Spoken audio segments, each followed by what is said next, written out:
UP BJP जिला अध्यक्षों की सूची जारी हो गई है। बुलंदशहर से विकास चौहान बीजेपी के जिला अध्यक्ष बने हैं। एक बड़ी जिम्मेदारी जिला अध्यक्ष के तौर पर उन्हें दी गई है।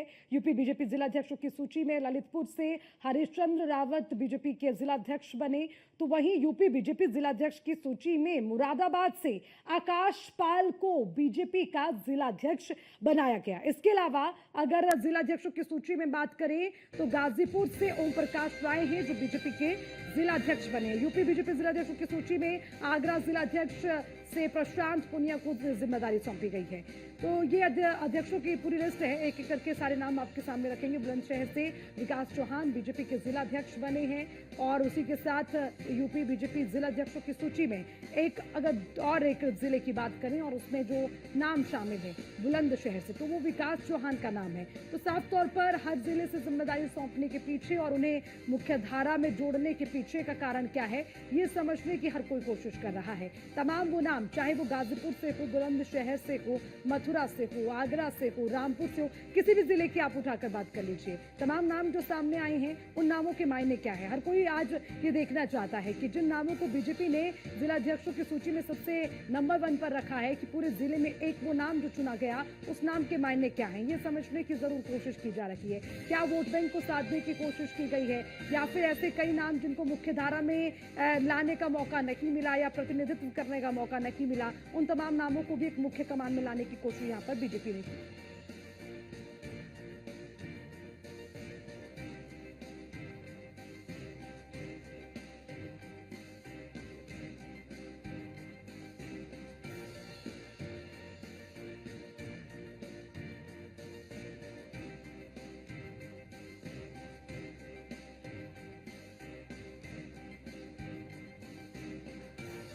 यूपी बीजेपी जिला अध्यक्षों की सूची में एक एक करके लगातार न्यूज़ 1 इंडिया पर हर नाम पर आपको देंगे तमाम डिटेल कि आखिर वजह क्या है। मुरादाबाद से आकाश पाल अगर बीजेपी के जिला अध्यक्ष बने तो उनके नाम को अगर चुना गया तो उसके क्या मायने हैं, ये भी समझने की जरूरत जरूर हो जाती है कि आखिर इस नाम को क्यों चुना गया।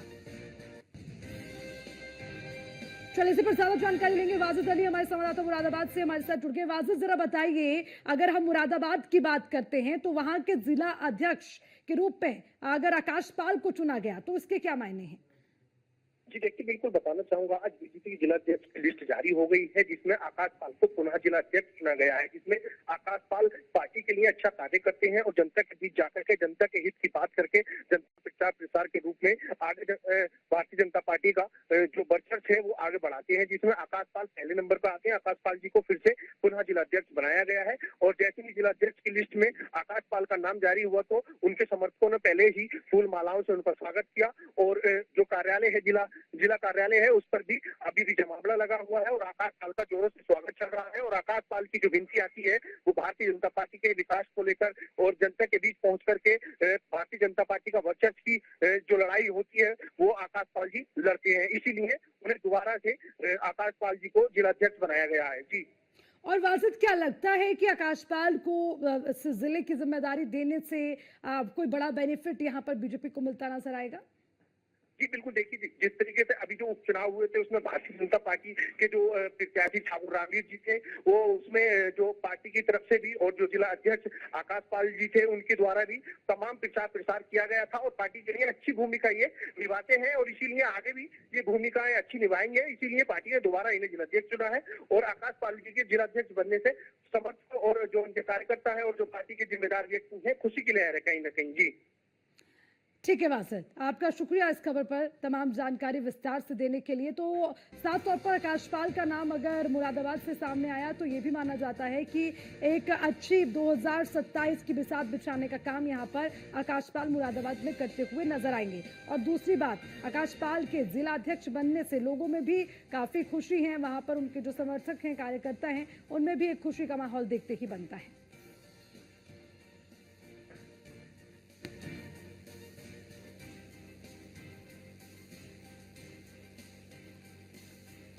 तो बीजेपी जिलाध्यक्षों की सूची लगातार आपको बता रही है। उस सूची में जितने भी नाम हैं, अब बात आगरा की करते हैं आगे बढ़ते हुए। आगरा जिलाध्यक्ष प्रशांत पूनिया को बनाया गया है। देखिए, जिलाध्यक्ष प्रशांत पूनिया बने हैं। यूपी बीजेपी जिलाध्यक्षों की सूची में उनका नाम भी शामिल हुआ, इसलिए क्योंकि आगरा में एक बड़ी जिम्मेदारी प्रशांत पूनिया को सौंपी गई है। और बार बार इस बात का जिक्र करना जरूरी हो जाता है कि जिस जिले से जो नाम निकलकर सामने आ रहा है, उसको मुख्यधारा में लाने के पीछे का कारण क्या है, वहां की स्ट्रेटेजी किस तरह से तय की गई है, उसको समझने की जरूरत है। अध्यक्ष मिल चुके हैं, मेरे साथ मौजूद है प्रशांत पूनिया जी हैं, जो अब नई जिम्मेदारी निभाने जा रहे हैं जिलाध्यक्ष। भारतीय जनता पार्टी के प्रदेश नेतृत्व द्वारा मुझे ये जिम्मेदारी सौंपी गई है। मैं नेतृत्व को सबसे पहले धन्यवाद देता हूँ। उन्होंने मेरे ऊपर ये जिम्मेदारी देने का काम किया। साथ ही भारतीय जनता पार्टी एक एक कार्यकर्ता को साथ लेकर के पार्टी संगठन का विस्तार, समाज के हर वर्ग में पार्टी की विचारधारा पहुंचे, कार्यकर्ता खड़े हो और 2027 में पुनः आगरा के अंदर 9 की 9 विधानसभा सीटें जीते। इस मन योग से भारतीय जनता पार्टी का एक एक कार्यकर्ता काम करे। जैसे कि आप देख रहे हैं कि अभी साथ मौजूद थे आगरा के नव जिला अध्यक्ष प्रशांत पूनिया जी। उन्होंने कहा कि अब आने वाले समय में जिस तरीके से पार्टी ने मुझे आश्वासन दिया है या हम पे विश्वास जताया है, हम उस सभी चीजों पे खरे उतरेंगे। कैमरा पर्सन रंजीत के साथ Rinki Upadhyay, news one India, Agra. ताजनगरी आगरा को नए तो प्रशांत पूनिया को सुन रहे थे आप न्यूज़ वन इंडिया से बातचीत में। उन्होंने बताया कि जो जिम्मेदारी दी गई है उस जिम्मेदारी को बखूबी निभाया जाएगा। न्यूज़ वन इंडिया ने बीजेपी के जिलाध्यक्ष प्रशांत पूनिया से बातचीत की है। न्यूज़ वन इंडिया पर सबसे पहले बातचीत करते हुए आगरा के जिलाध्यक्ष प्रशांत पूनिया ने बताया कि किस तरह से जो जिम्मेदारी उन्हें सौंपी गई है उस जिम्मेदारी को बखूबी निभाएंगे प्रशांत पूनिया। हालांकि देखिए, समझने की जरूरत ये भी हो जाती है कि जब ये नाम सामने आते हैं तो इन नामों को लेकर बीजेपी को और संगठन को कितनी मजबूती से मिलेगी। और उसी के साथ एक बार फिर से उत्तर प्रदेश में सत्ता वापसी के लिए क्या जो तैयारी है वो अब से शुरू कर दी गई है।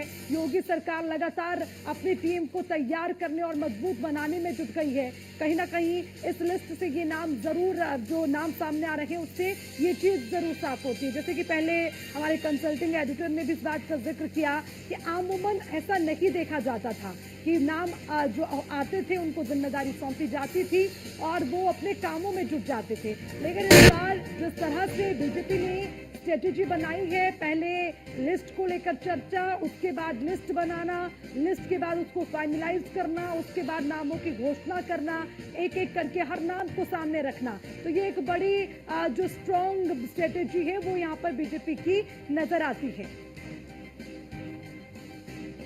और आगरा से हमारे संवाददाता मनोज चाहर भी हमारे साथ जुड़ गए, उनसे भी अपडेट लेंगे। मनोज, जरा बताइए, हम प्रशांत पूनिया के नाम का जिक्र करें, न्यूज़ वन इंडिया से भी उन्होंने बातचीत की, कहते हैं जिम्मेदारी बाखूबी निभाएंगे, लेकिन जिम्मेदारी जो सौंपी गई है उसके पीछे का मुख्य कारण क्या दिखता है?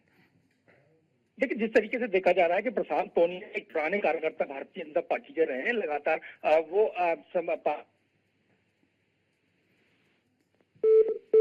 चलिए, संपर्क टूट गया, लेकिन लगातार अपडेट आपको दे रखे हैं एक एक करके तमाम जिले से वो तमाम नाम जिनको अब अध्यक्षों के तौर पर जिम्मेदारी सौंपी गई है, उन नामों के पीछे के मायने क्या है, मुख्यधारा मिलाने का अगर कारण है तो उससे पार्टी को, संगठन को, उनकी पूरी टीम को आने वाले चुनाव को 2027 में सत्ता की वापसी को लेकर कितने जो रहा है वो आसान होती है और जो टीम है वो कितनी मजबूत होती नजर आती है, ये कहीं ना कहीं समझने की जरूरत है। और समझना इसलिए भी जरूरी हो जाता है क्योंकि यूपी में एक बार फिर से योगी सरकार वापसी के लिए पूरी जद्दोजहद में जुटी है।